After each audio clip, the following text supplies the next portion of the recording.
Thank you all for coming to this little presentation. I want to start out with the footnotes, which are a couple of pictures. So this is because I'm going to mention this in the talk. This is a picture of the microcosm, the human being, within the macrocosm, which is the universe.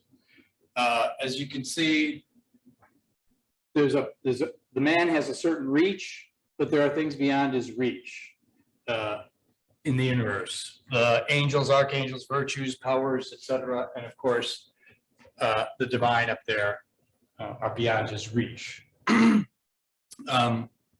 This is the classical picture of the universe and man's place in it. The microcosm, human being within the macrocosm. And oh, come on! And did you do that? No, you said something about the microcosm. And according to the classical picture, you hear it in Plato's Laws, for instance. The best man is the man who rhymes with the universe. So you could see a little bit of the dotted lines there from the planets that go to the man. The human being is a divine puppet. It's a good thing I have a little introduction before we start the real thing. The human being is a divine puppet with all these strings. The string that connects him to the divine is the golden string. And the purpose of the arts is to make all the other strings flexible and bendable, because the strings made out of iron and bronze, etc., have a tendency to get rusty and stuck. And then if you try to pull on the gold string, the gold breaks. It's too soft and flexible a metal to really pull the puppet. Okay, so one of the purposes of the arts is to get all the other strings in shape. All right, that's the ancient picture. The modern picture, we can start with this picture of Da Vinci's, which is really just, he means it just to be, it's actually earlier than Da Vinci, I think, Vitruvius, but it's a picture of the human being and his measurements, the perfection of his measurements, Da Vinci uses to design buildings. That's a different story. Then maybe a different discussion on art will pick up a little bit. But what I wanted to show you was the way the modern world understands the microcosm and the macrocosm, which is sort of like this picture. The human being, his reach is the whole circle, unlike the first picture. He's made of stardust, as Joni Mitchell sang, for those of you who've heard Joni Mitchell. But his reach is now the whole thing, instead of there being a place, you know, a whole realm that he doesn't reach. Okay, so that's the modern picture that I'll be mentioning in here shortly. So the main part of the paper is to make you clear on these two sets of distinctions, the modern versus the barbaric, and the barbaric versus the civilized. We have a tendency to meld these together so that whatever is modern is civilized. That's a mistake. Okay, and that's the first part of the paper is about this mistake, and Camus and Aristotle agree on this mistake, even though Aristotle isn't very modern. Okay, all right, so with those footnotes in the back of your mind, here we go. That the arts are the origin and center of a culture and universally employed in every culture's education is a staple of classical philosophy, and a point which Camus seems to accept as axiomatic, as we will be seeing. This centrality of art for human culture is not merely an ancient view. Goethe's famous sentence that he who possesses science and art possesses religion too summarizes the modern project of culture as a two-armed development through which the microcosm grows up to extend its reach through the entire macrocosm. The human no longer merely echoing the larger nature, but making it his own. Thus, culture replaces religion, leaving nothing outside the reach of this more Promethean man.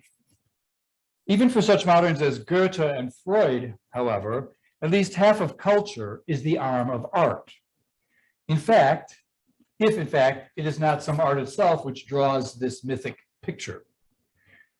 Aristotle shows us that for every human activity, it is possible to miss the mark. That is significantly easier than hitting it. And in many different ways we can miss it. But there are also those who both Aristotle and Camus think are not oriented the right way at all. And lacking the appropriate orientation, any success they do have can only be a bad thing for their society. So there's one kind of person who has the right mark but misses it, and then there's the other kind of person who doesn't even have the right orientation. And even if they're successful, it's horrible. Camus calls these people nihilists, and it will help us get clearer on Camus' view of art if we investigate Aristotle's barbarians first. In his Nicomachean Ethics, Aristotle gives several colorful examples in speaking of barbaric characteristics, such as, here's Aristotle, that sort of human being of whom it is said that she rips open the pregnant womb to devour the child, or that sort around Pontus, which having become wild, enjoys eating human flesh, and they lend each other their children for feasting. One might wonder what lend means in this context, but other than that, these examples seem worthy of universal agreement as suitable ostensive definitions of barbaric, as contrasted with civilized. All of these, the barbaric, though not necessarily, so the civilized aren't necessarily virtuous. All of these, barbaric, civilized, and virtuous, are, to speak biologically, human possibilities. We expect that among the civilized, there will be killing, some in anger, some for gain, some perhaps even justly. Just as among the civilized, there will be those who are excessive in their eating and drinking at a feast. But Aristotle's examples are of what is outside the civilized, beyond the pale. While Aristotle names certain peoples as being barbarians, what demands that they be defined so is not their geographical place, their race, the color of their skin and hair, the distribution of vowels in their names, or any such thing, but their cultural practices. Practices like eating their children. The distinction barbaric civilized, that one, depends on the ends of action. But perhaps in our day, even this conception of barbarism is questionable. It's too culturally determinate to have a contemporary, not to say postmodern, validity. After all, there are many people who think that ripping children out of the womb is a woman's right. And though they do not yet go so far as eating them, most of these people do think it's a waste that such useful proteins as make up this meat cannot be used for research purposes and medicines in many states. These medicines, of course, would be taken internally, though perhaps more often by injection than by mouth. To be sure, our modern surgical techniques are cleaner than those available to the earlier barbarians, who did not even have forks. And if cleanliness is next to godliness, I suppose our culture must be more godly. Perhaps the same God, but we are higher on the worship ladder than such barbarians. Or maybe not. Camus, a self-confessed agnostic, wrote in his own post-Nietzschean time, "It is not certain that our time has lacked gods. Many have been proposed, usually stupid or cowardly ones." At least the ancient pagans seem to have avoided that error, as did the Aztecs.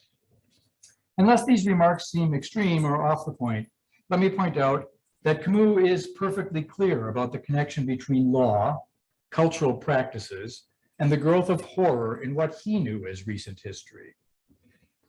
Bloodthirsty laws, as they said, make bloodthirsty customs. One kills for a nation or a class that has been granted divine status. Sociology can pick out these races, classes, and ages, and even nations.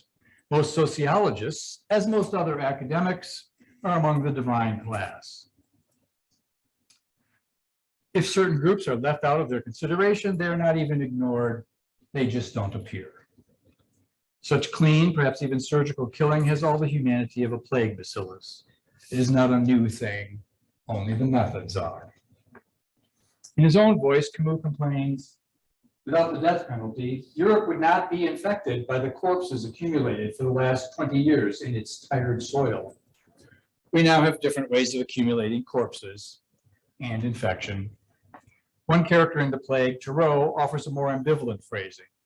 The order of the world is shaped by death. A more recent French philosopher has proposed this idea as a paradox. We can no longer be sure that our civilization does not engender itself as barbarity. Can we any longer make this distinction? Barbaric, civilized? Have I drawn it wrongly? On which side is our culture? It is clear that Camus did not put his own culture on the civilized side of the line. I would be surprised if he would be considered that we have advanced. So we've been led to this. The intellectual virtue Aristotle called techne, art, the root of our technical words, is that virtue which allows cleaner, faster, more regular, and exactly measured results than just punting after what one desires. It is the rationally ordered practice pursuing a particular product or end. But the desire that sets that end may be as barbaric and wild as anything thought of in Pontus. Here the distinction we must develop is barbaric modern. And by modern, we mean more technologically advanced. As the ICBM is a considerable advance over the ancient siege machines of Archimedes, machine guns are more effective than bolt-action rifles, and the fork cleaner than the finger, but not likely as clean as a new needle. Education is one excellent and even ancient means of developing such modernity. Even since Camus' day, we would have to confess that surgical techniques have advanced admirably. This is called progress, and it is not a myth. Almost all the universities, modern universities' education aims at just such technical training and advancement. So the modern university aims at overcoming barbarism in the sense opposed to modern. But this does not necessitate or imply that it, much less anything else in our culture, is attempting to overcome barbarism in the sense opposed to civilized. The ancients considered that overcoming barbarism, that is to say, becoming civilized, was the main task of education, rather than raising one into technological competence, which you noticed at the beginning I don't have, but some of these other students do have. Right. Which may be, this technological competence may very well be merely a more efficient barbarism. Camus himself agrees with them.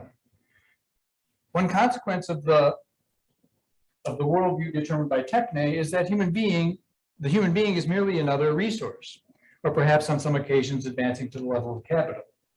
So you can now get a college degree in human resources or human resources management. And this merely indicates that, as with forests and mines, there are more and less efficient ways to utilize these resources. It is not considered essentially a moral problem that these resources are sometimes wasted. It is first a problem of efficiency. That's the sort of problem every techne solves. These ways of human resource use require constant study, just as improvements in other technical areas require reconsideration of improving or modernizing the means of utilization of those resources. Technical mastery over nature includes, as a matter of course, mastery in the use of human resources. Obviously, we need degrees in which people are trained in this technical virtue. Our science is improving daily. That's modernity, not barbarism. But the barbarism Camus is concerned with is that of our first distinction. First distinction. Not this last. So let Aristotle's examples stand as our central image of barbarism, by which neither I nor Aristotle nor Camus mean to point out any temporal order or even facility in Greek, but something possible at all times, in all places, in all languages. Perhaps we no longer feel like we can make such a distinction, as if calling any culture barbaric is barbaric. In that case, neither Aristotle nor Camus can have anything to say to us, for they presume this distinction and are working to clarify it further and bring us up to the civilized side of the distinction. It would necessarily follow, if we abandon the distinction barbaric civilized, that Camus is mistaken when he claims that the poet for all times speaks accurately for our own. That was a quote. For if the only distinction we can make among cultures is temporal, as in barbaric modern, we should hardly expect any art from one time should be able to speak to another time. It can only be an example of what they did back then. Aristotle's criticism of barbarian culture does not presume the barbarians' complete irrationality or inability to organize the things of physical and social life, for they invented empires and ran them, after all. It is instead based on their non-cognizance of the end, the telos or final cause of human beings, and since we are social animals, of our society. At the beginning of the Politics, he criticizes barbarian cultures for not realizing the difference between a woman and a slave. For the end or telos of the partnership or community with a woman is different from the end of the partnership or community with the slave. The barbarians are slavish in that, like technology, they can accomplish great tasks, but also, like technology, they are not capable of seeing and setting the proper end. Such beings need a master for even their own good to be accomplished. Let us illustrate by going back to Aristotle's examples of barbarism. The end of nature in the community of man and woman is the production and raising of children into the human community. And as natural social beings, the achievement of this continuation is a significant part of the human good. Therefore, destroying this for the sake of which sort of being, the child, by eating it, turns what is an end in itself into a means to an end. Doing this is the back-asswardizing of nature. It is a symptom of barbarian slavishness not to be able to see this. For a culture to celebrate it, as is said of the people of Pontus, they invited the other person's children over when they're having a real feast for supper. Timmy. For a culture to celebrate it, instead of the people of Pontus, is an indication they ought to be ruled by more reasonable people, perhaps Greeks, in order that their own natural good as human beings might be achieved by them. For their sort of celebration is, rather, the destruction of a most significant aspect of the natural human good. The child is not the only human good, but it is a natural good, an end, for the sake of which that sort of being is not merely a means useful for achieving some other for the sake of which, like strength, health, or comfort, as was once considered true of money, forests, and mines. These Aristotelian distinctions are not merely some intellectual artifact from a long forgotten day, for we find them also in the modern economist John Maynard Keynes, who curiously places it in the future, as if now, at the time of his writing, it is not so. He refers to this distinction in an essay he titled "Economic Possibilities for Our Grandchildren." There he voices the hope that we shall once more value ends above means and prefer the good to the useful. We shall honor those who can teach us how to pluck the hour and the day virtuously and well. It seems J.M. lived in a barbaric society, one that did not cognize the end or place it above the means. He hoped for better for his grandchildren. He hoped to be led into a society which lived in proper accord with this distinction of ends and means. And he also seems to know what proper and therefore better meant, recognizing ends and valuing them above means. He recognized the ability to do this as a virtue, and a higher virtue than rationally ordering the means of production to any end whatsoever, which we've been calling techne after Aristotle, and at which J.M. Keynes apparently thought his particular society was expert, while being entirely ignorant of its proper ends. Mr. Keynes is confessing to living in a barbaric society. In a couple of essays on art, Camus distinguishes two sorts of nihilism, in which we may see the outline of two forms of cultural barbarism. Okay, so there's going to be two of these. The essence of barbarism being not to know the end. The two forms of cultural barbarism or nihilism, Camus calls totalitarian and bourgeois, and his essays are the cri de coeur of an artist who feels himself crushed between them and who must combat both of them at the same time. These two opposing ways of barbaric or nihilistic operation in modern culture both accomplish the same thing. They deny the end of nature or destroy that for the sake of which an activity or partnership, in this case, the activity of art, is undertaken. For the art community, that community of artist and audience is one sort of partnership. And Camus shows how the purpose of that partnership is destroyed in two different ways. Since the aim of art, Camus says, is to increase the sum of individual freedom and responsibility to be found in every man and in the world, we may already expect that these nihilistic works of art are to be those that tend to make man conform and convert him to some external rule. Others tend to subject him to what is worst in him. Artists who aim thus are barbarians. They do not know the end of art. They aim at a wrong one. The first form of barbarism is bourgeois nihilism. Camus, writing in the 1950s, saw this sort developing and already powerful in the West. It makes of art a deceptive luxury. It develops in two ways. It can adapt itself to what the majority in the society wants and so become a meaningless recreation. Or if the artist rejects this and refuses to become a manufacturer of the demanded titillations for the usual art consumer, he embraces some form of art for art's sake, which feeds on the affectations or abstractions preferred by the artist and his like-thinking coterie. This latter Camus calls merely a voicing of irresponsibility. Such a one may charm a few individuals or produce a larger coterie of like-minded sophisticates, but neither he nor the manufacturer of mass titillation are taking as their subject reality as it is lived and endured by all.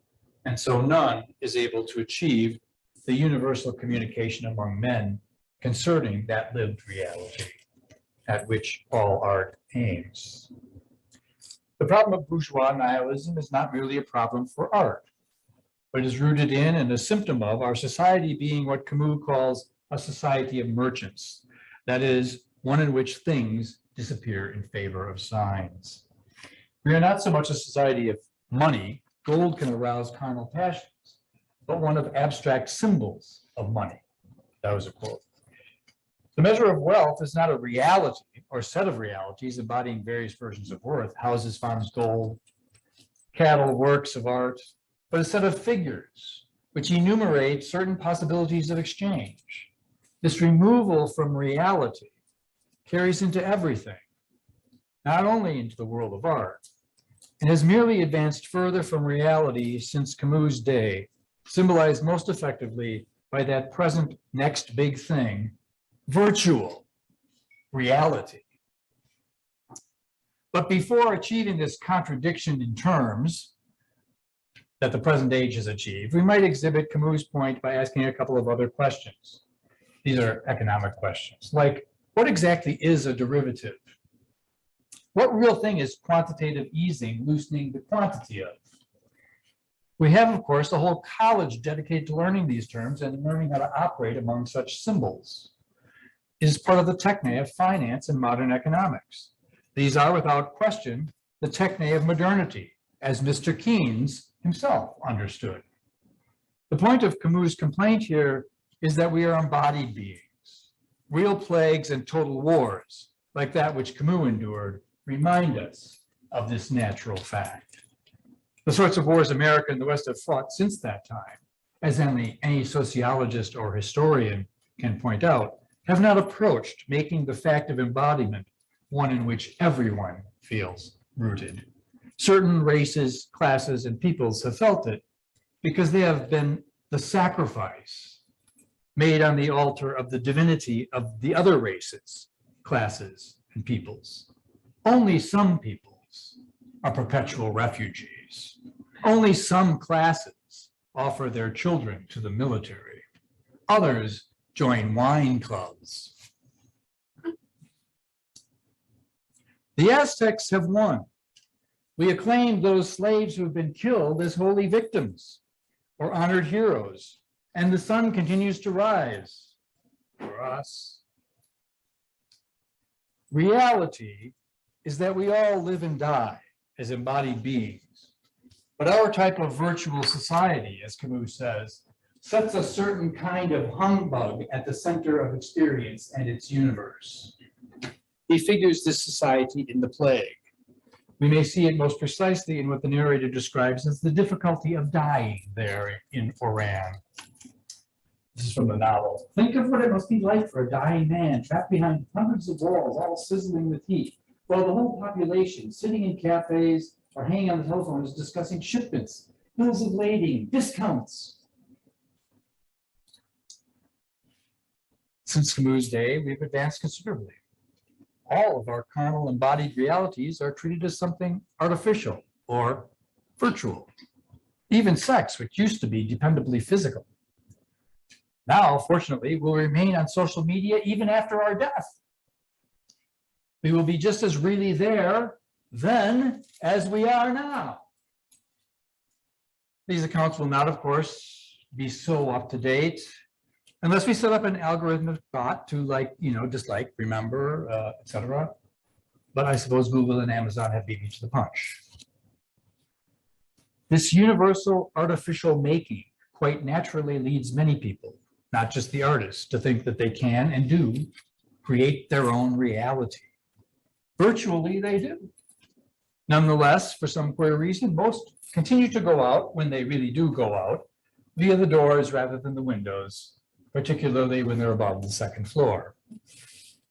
The contemporary bourgeois world is one in which real relations have been sucked into virtuality.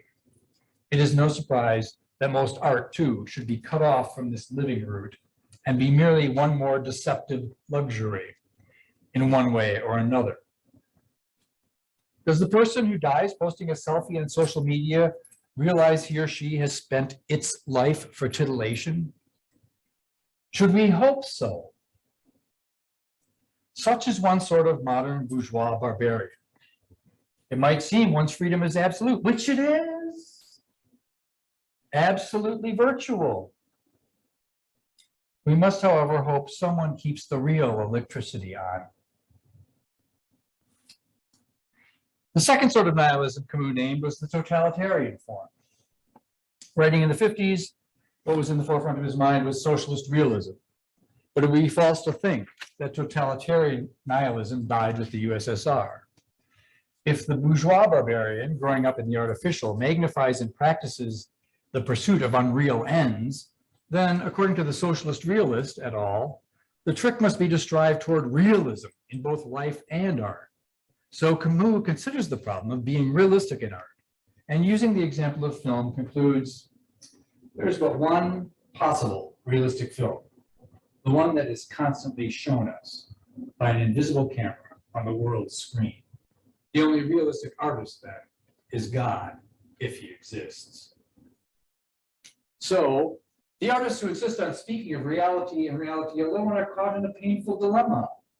They must be realistic, and yet they cannot be. Full realism is as impossible to fulfill as a dogma of sola scriptura. The first is impossible to achieve in human art. The second is impossible to begin. The artist, as well as the religious person, needs a principle of selection from among the elements God's realism offers. Just as there was a principle of selection for that bugaboo of the contemporary university, formerly known as the canon, and as there was for the socialist realist who considered that in order to reproduce properly what is, one must depict what will be, namely the happy socialist state. In the socialist realist case, as Camus states it, the aesthetic that intended to be realistic therefore becomes a new idealism. For the new socialist man does not exist in reality. This idealism is just as sterile for the true artist as bourgeois realism. Reality is ostensibly granted a sovereign position only to be more readily thrown out. Art is reduced to nothing. It serves. What it serves is the imagined future, the right side of history. which has the distinct disadvantage of not being real yet. Or perhaps it is an advantage. For the revolutionary can then fill in the blank, the right side of history, with whatever particular dream the day has given her. Here, anything that art, here the anything that is art is corseted into that shape ordered by the political economic futurist ideal. Futurism itself being one of those now passé ideals of history that history seemed intent on realizing. These days, such totalitarian barbarism is not so easily localizable as when Camus was writing. It can be found anywhere. Thus, barbarism is never temporary, and thanks to our wonderfully advancing technology, it is not localizable in space either.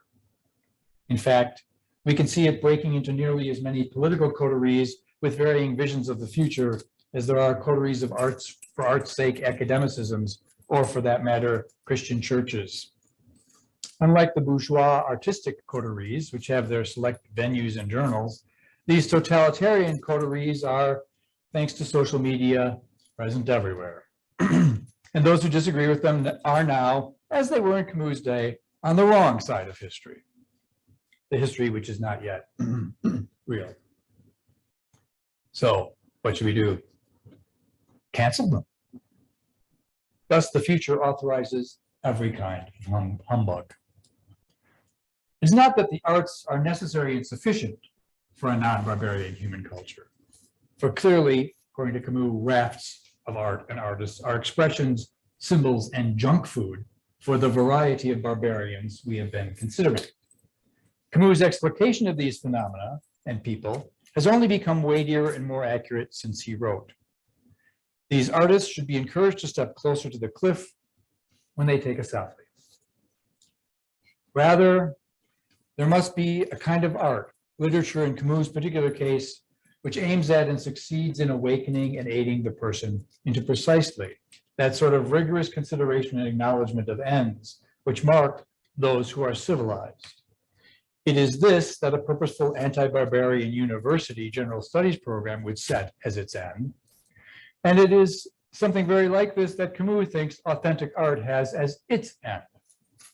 Let us be clear, however, that neither such a university program's existence nor the existence of such art will guarantee its success in drawing students or audience, much less a whole society, out of barbarism. Without it, however, we can be certain what will succeed. That future is already here.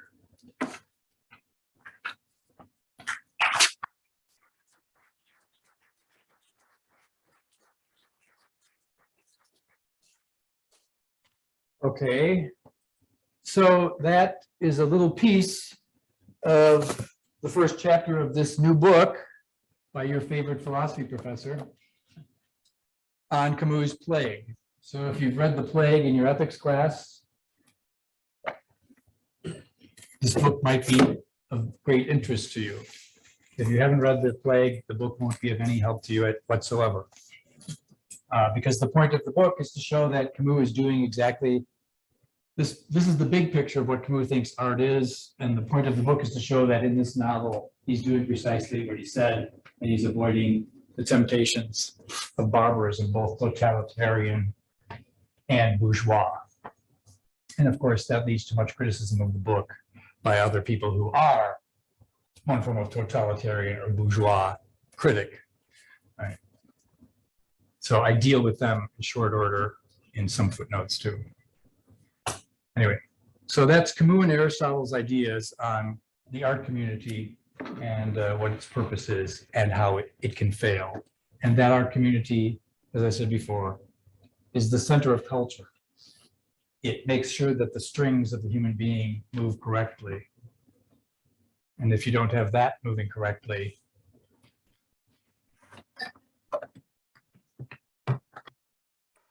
any questions?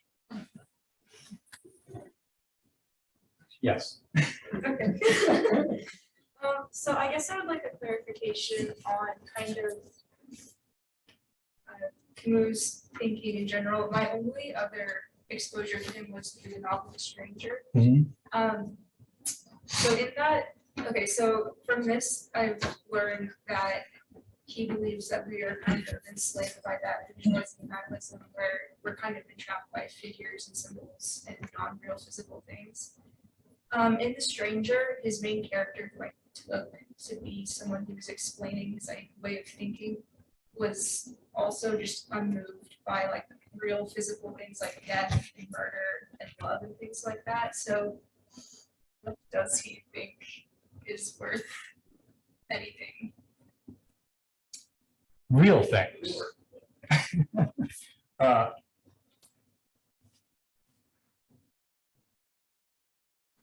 In the novel, The Plague, one of the, who I think is one of the main characters is the mother of the doctor. She comes into the town as the doctor's wife is leaving, or the day after the doctor's wife leaves, to supposedly be cured of her disease, which is consumption, which of course at that time there isn't a cure for, so not really. She comes and she says, while you're not here, I think of what you're doing. And the priest later on in the novel says that what love wants is the constant conscious presence of the beloved. So she's practicing that in the absence of her son. And then he comes home and her face lights up. So on the cover, I convinced them, you got to put a light in one of these dark windows. That's where she is, Mrs. Rue. So I suppose. So that's what I think he's trying to illustrate in the novel. This is what a real human life is, even though she's sitting there all day and it looks like to the world, what's she doing? I was not talking about that novel. Nothing. But she's not. It looks like she's not doing anything. But what's she doing? She has the constant conscious presence of her son. She's loving in the way that she can. Who's there? That's what's important to Camus. And the thing is, it doesn't look very important. No other critics deal with her. She's just completely skipped over. So it's not going to announce itself with trumpets. It's not going to be, what the Federal Reserve decides to do next. It's not going to be the next big thing on the internet or any place else. It's going to be something much more simple. That's really important. And Meursault, as you're referring to, obviously doesn't get it right. He doesn't have any of those simple things, like love, right? That went around, but to get to your. Yeah. Okay. John? Well, I was just gonna bring it back to The Stranger too, because doesn't that book begin with him going to his mother's funeral? So that woman is precisely what's missing from the book. Yeah, but he was missing it. Sure. Yeah, his whole life. and he's not getting any better, right? Now, it's been quite a while since I've read the whole book. Does he actually go to his mother's funeral? He does, and he doesn't cry, and that's the problem. No, yeah, I was just confused Yeah. about the whole thing because I read it under the direction of no one, so I could have taken it totally wrong. Yeah. But he was just very unmoved by like the most physical. Right. Yeah,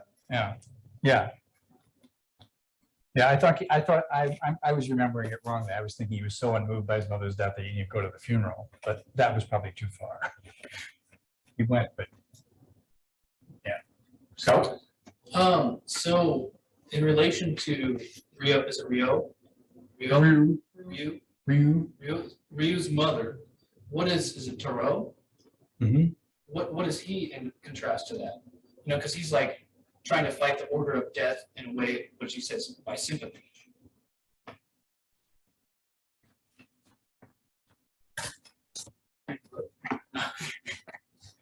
the end of the book, the novel, and this is the last part of the book. Tarot dies at the end of the novel. Sorry, shoot. Spoiler alert, oops, the alert's late. Thoreau dies at the end of the novel. They don't send him out to quarantine, as you probably remember. And this is Rue's mother and Rue take care of him in their house because he's living with them. At the end of his life, as he's having his last, scenes, last little words, etc. Mrs. Rue takes her handkerchief and rubs its forehead, rubs its forehead. And he says, "Thank you." And it seemed that the narrator said all things were well. And after he dies, which is shortly after this, the narrator again describes it. Mrs. Rue has the light shining on her, and Rue is sitting in the middle of the room in the darkness. So Thoreau, Ms. Rue is right next to the bed. Thoreau, in the light, which is Mrs. Rue, Madame Rue, is grateful and says everything is well at the end of his life. Rue, sitting in his own darkness, considers only love's death.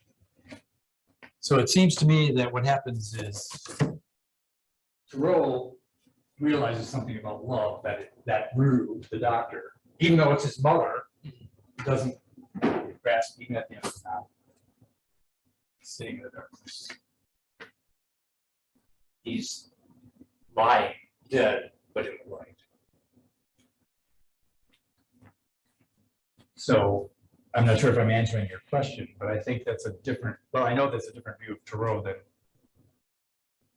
the usual one. Most people put Thoreau and Rue together as being the same kind of personality. Well, I saw them just differently in their conversation, sort of right before they go to take a swim. Oh, yeah. And he's kind of confessing or telling telling the Rio story. a lot about himself. Yeah. And the one thing he says is the way to sort of combat death or the order of death in the world is the way he sees it is through sympathy. Yeah. Right, which seems Rio doesn't have. Or he's very sterile. Right. Yeah, he is very sterile. Yeah, And so, another place he says compassion. right. So I guess my question was, what is that in relation to the mother? I mean, is he doing is he getting closer to? I think the mother is farther than Thoreau is. Compassion or sympathy aren't sufficient to make human life go.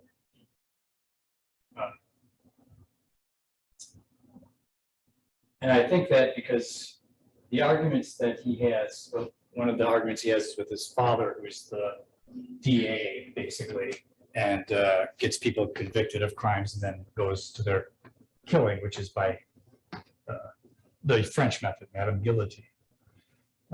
And when Thoreau's young man figures this out, he gets disgusted with his father. He just runs away from home, basically. But then he joins the communists, and he finds out that, of course, when they're doing their revolutionary work, well, we have to kill a few people in order to make a better society where we won't have to kill people. And he has trouble finding a group where you can actually do anything in the world that doesn't end up in somebody's death. Right? Well, I feel your pain. I'm compassionate. I'm sympathetic. What does that do in the world for these people who are, well, criminals or on the wrong side of history or, not wearing their mask or wearing their mask, whatever the latest rule is. Right? And I think Madame Rue somehow gets something more than Thoreau does. But I don't know what more I can say about it. Yeah. I mean, it seems to me the fact that she comes in just as the suffering begins, the fact that she says she's doing exactly what the priest says love is in his sermon, seems to indicate to me that she is the figure of God come to earth during the time of suffering. And so there is something redemptive in her presence that you can't get from Torah.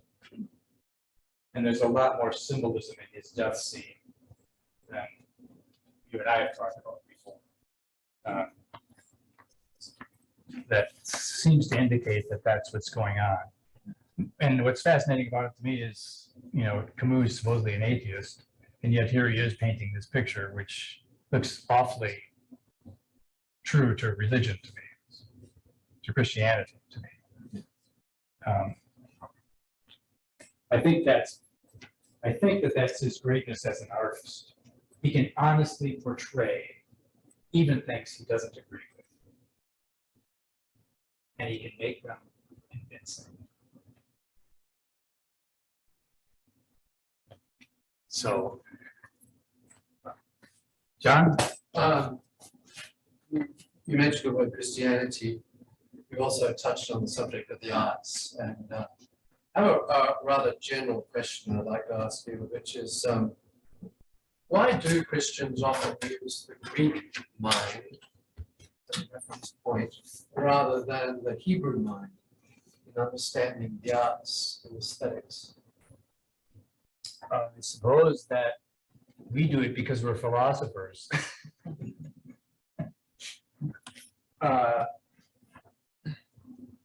Greek mind is a pagan mind, obviously. Yeah.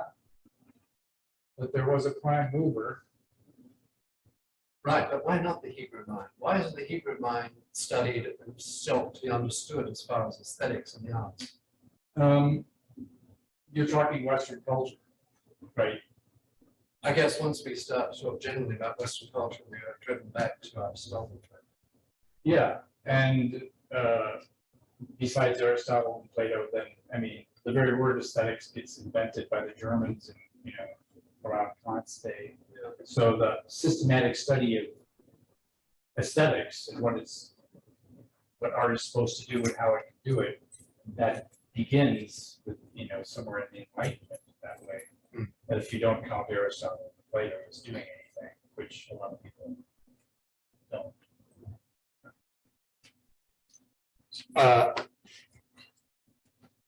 I think if you wanted to talk about the Hebrew mind's artistic values, one of the problems is it's not really clear from the creation stories all the way to the end, the Revelation, what exactly art is for.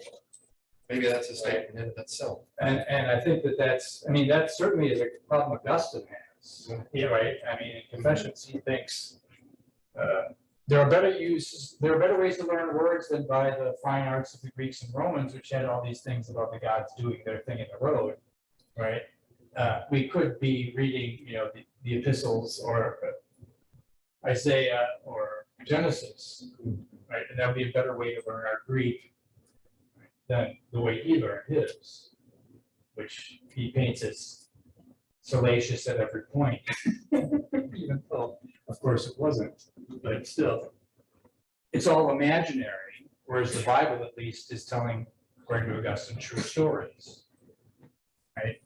And so it's better to spend your time reading things that are true than things that are fictions.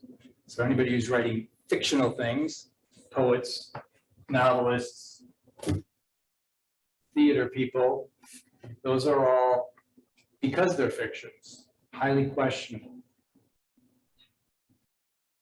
Now, I think that the better approach, better than what it seems like Augustine is going at, for the Christian or the Hebrew mind, is to consider God as a creator, and that he makes human beings in such a way that they can be procreators, not just with each other, but in the world. And so beautify the world by their artistic work in it with the things that God has given. I think that would be a better way to approach it, but Augustine has this heavy weight over Christian culture, right? And so for a long time, if you were an actor, you were anathema. right, for centuries. And if you weren't doing icons, right, you were a problem person.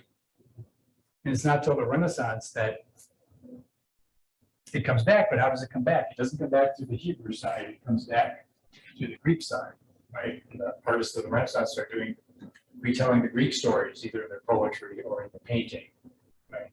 Of course, there are some that paint Judith and Holofernes, etc. But by and large, the greatest part of Renaissance art is all that old paganism, right? It's just it's an interesting subject for me as an architect that the Hebrew culture really, it was not interested in the plastic arts. The Greek culture certainly was, but they certainly have values and emphases in Right. sense of But beauty. it seems that the Hebrew culture wasn't also interested in poetry. Oh, I would disagree. Well, except for the Psalms, etc. I'll give you that. And I mean, you see the same sort of problem in Muslim culture, right? Their art has to be non-representative because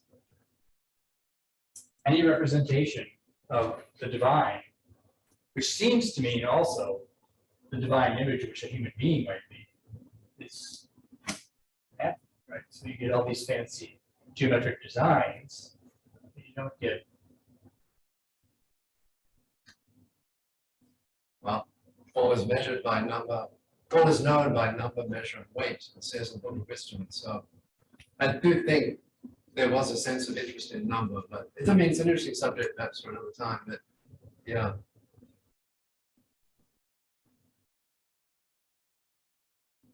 Any other questions, comments?